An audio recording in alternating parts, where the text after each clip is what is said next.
চট্টগ্রাম 1 আসন থেকে নির্বাচিত মাননীয় সংসদ সদস্য জনাব নুরুল আমিন। বিসমিল্লাহির রহমানির রহিম। মাননীয় স্পিকার, আপনাকে ধন্যবাদ। আমি সর্বপ্রথম মহান রাব্বুল আলামিনের দরবারে শুকরিয়া জ্ঞাপন করছি, এই মহান সংসদে আমাকে দাঁড়িয়ে কথা বলার তৌফিক দান করেছেন, আলহামদুলিল্লাহ।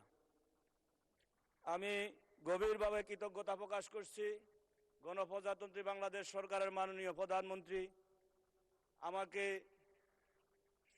সর্বাত্মকভাবে সহযোগিতা করে উনি আন্তরিকভাবে প্রচেষ্টার মাধ্যমে আমাকে অবহেলিত মিরসরাইবাসীর পক্ষে কথা বলার সুযোগ করে দিয়েছেন।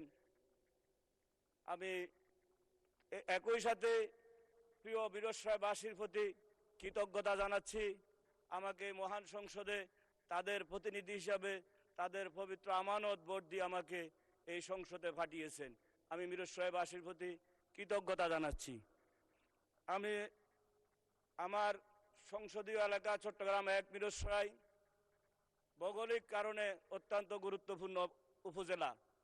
ইতিমধ্যে এশিয়ার বৃহত্তম অর্থনৈতিক অঞ্চল গঠিত হয়েছে, যার কারণে দেশের বিভিন্ন অঞ্চলের মানুষ তাদের জীবন জীবিকার জন্য মিরসরাইতে আসেন কর্মসংস্থানের জন্য।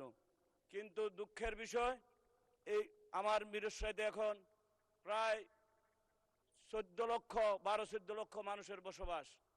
একটি মাত্র হাসপাতাল যার উপর মানুষ নির্ভর করে 50 শয্যা বিশিষ্ট হাসপাতাল মোস্তাননগর, তাও যান্ত্রিক অনেক ত্রুটিপূর্ণ। এই মতো অবস্থায় আমি মানুষের প্রত্যাশা, জনপ্রত্যাশার দিক থেকে মানুষ প্রত্যাশা করে এই হাসপাতালকে 250 শয্যা বিশিষ্ট হাসপাতালে পরিণত করার জন্য।